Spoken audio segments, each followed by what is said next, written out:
Welcome to KM pharmacy world. तो कैसे हैं आप सभी लोग। मैं हूं मनोज। तो आज हम डिस्कस करने जा रहे हैं materials of pharmaceutical plant construction, corrosion and it's prevention. तो ये है पार्ट 2। तो आज हम इसको समझने की कोशिश करेंगे बहुत ही आसानी तरीके से। तो चलिए शुरू करते हैं। हमारा फिजिकल फैक्टर का सेकंड है मास या वेट। चलिए समझते हैं इसे। The material should be light in weight. Low mass is important for reducing the transportation. यानी क्या है रहा है, जो मटेरियल है ये कैसा होना चाहिए, लाइट इन वेट होना चाहिए, क्योंकि जो वेट है या मास है ये इम्पोर्टेंट रोल प्ले करता है ट्रांसपोर्टेशन के लिए। So it possible for transportation when material is light in weight. ये क्या कह रहा है कि जब हमारा जो मटेरियल है वो लाइट इन अगर वो हल्का होगा तो उसे ट्रांसपोर्टेशन के लिए आसानी होगी। जैसे कि plastic material are used for packaging because of low mass. Plastic material का हम यूज़ ज़्यादातर पैकेजिंग में करते हैं क्योंकि इसका जो वेट होता है वो काफ़ी हल्का होता है। बात करते हैं नेक्स्ट पॉइंट की, बियर प्रॉपर्टी की।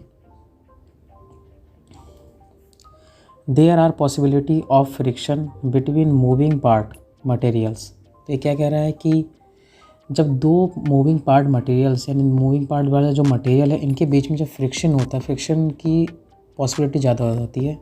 फ्रिक्शन का मतलब होता है घर्षण। तो इनके बीच में जब घर्षण ज़्यादा होता है तो इसमें से कुछ पार्ट उसमें क्या कहते हैं आपके प्रोडक्ट में ऐड हो जाते हैं और प्रोडक्ट को क्या बना देते हैं, कंटामिनेट कर देते हैं।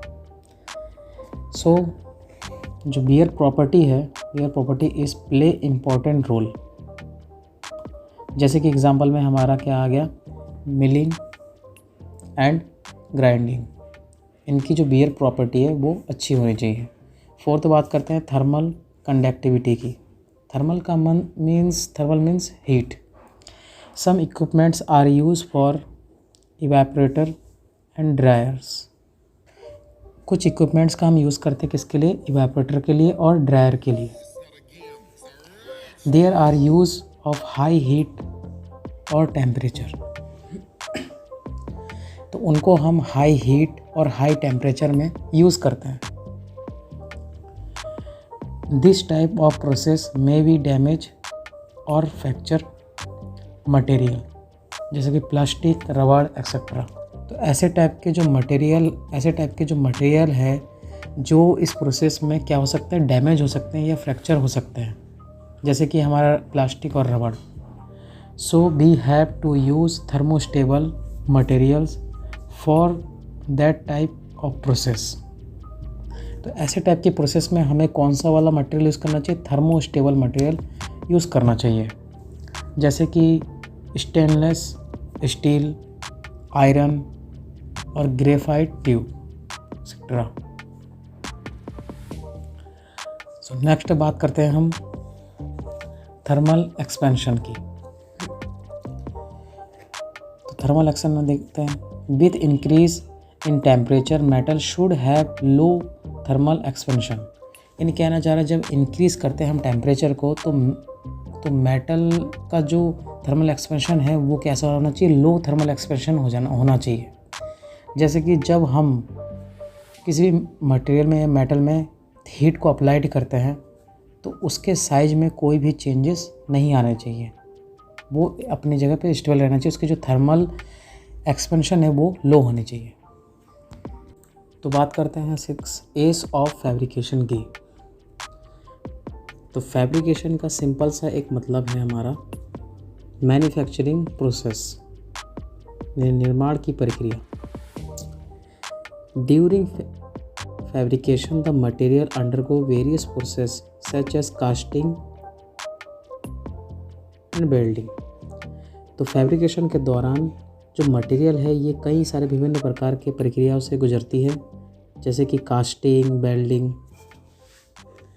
It is the property which makes them suitable for molding and melding in various shape। यानी ये कहना चाह रहे हैं इसकी प्रॉपर्टी ऐसी होनी चाहिए जिससे ये क्या कि इसको सूटेबल बना सके जैसे मेल्डिंग और मोल्डिंग कई विभिन्न शेपों में है। जैसे कि glass and plastic can be easily moulded, जैसे ग्लास और प्लास्टिक है इसको हम ईजिली मोल्डेड कर सकते हैं। सो बात करते हैं हम नेक्स्ट क्लीनिंग की। तो क्लीनिंग फार्मास्यूटिकल इंडस्ट्री में सबसे इम्पोर्टेंट रोल क्लीनिंग का ही होता है। Metal used for plant construction should have smooth surface for proper cleaning, यानी कह रहा है कि जो मेटल हम यूज़ करते हैं प्लांट कंस्ट्रक्शन में तो वो कैसा होना चाहिए, उसका जो सरफेस है वो स्मूथ होना चाहिए जिससे हम उसकी प्रॉपर क्लीनिंग कर। तो नेक्स्ट बात करते हैं हम स्टेरिलाइजेशन की। In the production of parenteral ophthalmic products, antibiotics and biological products, तो इंजेक्शन की डोजेस फॉर्म बनाने के लिए आँखों में डालने वाली दवाई, एंटीबायोटिक्स, बायोलॉजिकल, इन सब की प्योरिटी को बनाए रखने के लिए हमें स्टेरिलाइजेशन करना बहुत ही ज़रूरी है। Sterilisation is a essential step with steam and pressure. तो स्टेरिलाइजेशन क्या है, बहुत ही आवश्यक स्टेप, बहुत ही ज़रूरी स्टेप है जिसको हम स्टीम और प्रेशर के द्वारा करते हैं परफॉर्म। तो नेक्स्ट लास्ट बात करते हैं ट्रांसपेरेंसी यानी पारदर्शिता।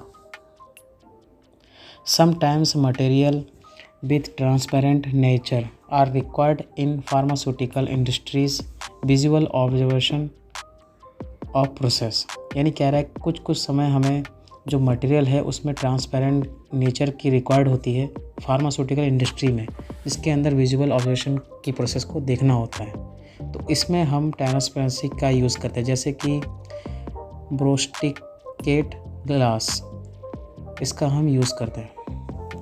तो बात करते हैं हम केमिकल फैक्टर की। तो केमिकल फैक्टर के अंदर हमारे आते हैं कंटामिनेशन ऑफ प्रोडक्ट और सेकंड है कोरोजन ऑफ मटेरियल। तो सबसे फर्स्ट हम बात करते हैं कंटामिनेशन ऑफ प्रोडक्ट की। तो कंटामिनेशन का मतलब होता है दूषितकरण, जिसके अंदर हम देखते हैं the material such as glass, silica, lead, cast iron, metal ion et cetera are used in construction of equipments. तो ये क्या कह रहे हैं कि हम इसका प्रयोग करते हैं कंस्ट्रक्शन के इक्विपमेंट्स में इन मटेरियल का, जैसे glass, silica, lead, cast iron, metal ion et cetera. Produce contamination, तो इस टाइप के जो हमारे ये मटेरियल है ये क्या कर सकते हैं, हमारे प्रोडक्ट में कंटामिनेशन प्रोड्यूस कर सकते हैं। They can cause decompose to products, तो ये प्रोडक्ट को क्या कर सकते हैं, डिकम्पोज कर सकते हैं। जिसके एग्जांपल में हम देखते हैं penicillin can be inactivate by lead contamination. तो यहाँ पर क्या कह रहा है कि जो पेनिसिलिन है ये क्या होता है, इनएक्टिवेट होता है किसके द्वारा, लेड के द्वारा, और क्या हो जाता है, कंटामिनेशन हो जाता है। दूसरा एग्जांपल देखते हैं हम, iron contamination can change the colour as well as catalyse which increase the rate of reaction of decomposition of the product. यानी ये कह रहा है कि जो हमारा आयरन है ये क्या करता है, कंटामिनेशन कर सकता है प्रोडक्ट में, ये कलर चेंज करता है, साथ ही साथ कैटालाइज भी करता है, जो इंक्रीज़ कर देता है रेट ऑफ रिएक्शन डिकम्पोजिशन का। प्रोडक्ट के अंदर जो भी डिकम्पोजिशन है उसका रेट ऑफ रिएक्शन को क्या कर देता है, इंक्रीज़ कर देता है। अब बात करते हैं नेक्स्ट कोरोजन ऑफ मटेरियल का। तो कोरोजन मीन्स हम कह सकते हैं जंग। तो ये कोरोजन क्या कर सकते हैं, हमारे प्रोडक्ट के अंदर प्रोडक्ट को क्या कर सकते हैं, कंटामिनेट कर सकते हैं। The material use for construction of equipments should be non corrosive in nature. तो हमें हमारे कंस्ट्रक्शन के इक्विपमेंट्स में कौन सा मटेरियल यूज़ करना चाहिए, नॉन कोरोसिव इन नेचर वाले जो मटेरियल है उनको हमें यूज़ करना चाहिए, जिससे हमारा प्रोडक्ट कंटामिनेट ना हो। एग्जाम्पल में हम देखते हैं some drugs such as strong acid, strong base, extreme pH are corrosive in nature and degrade equipment। तो यहाँ पर क्या है एग्जाम्पल में सम ड्रग्स, कुछ ड्रग्स ऐसे होते हैं जैसे strong acid, strong base, extreme pH, ये सब क्या होते हैं, कोरोसिव इन नेचर होते हैं और ये इक्विपमेंट्स को क्या कर सकते हैं, डिग्रेड कर सकते हैं, ख़राब कर सकते हैं। नेक्स्ट एग्जाम्पल देते हैं, corrosion in material causing destruction और deformation of material, so mostly use stainless steel to prevent this. तो यहाँ पर क्या कह रहा है कि कोरोजन मटेरियल जो है ये कॉज कर सकता है डिस्ट्रक्शन और या डिफॉर्मेशन मेटल को, ठीक है। तो ज़्यादातर हम यहाँ पर क्या यूज़ करते हैं, मोस्टली स्टेनलेस स्टील को यूज़ करते हैं, इससे ये क्या हो सकता है, बच सकता है। अगर नेक्स्ट हमारा फैक्टर बात करते हैं, economical factor. Material selected plant equipment should have low maintenance cost.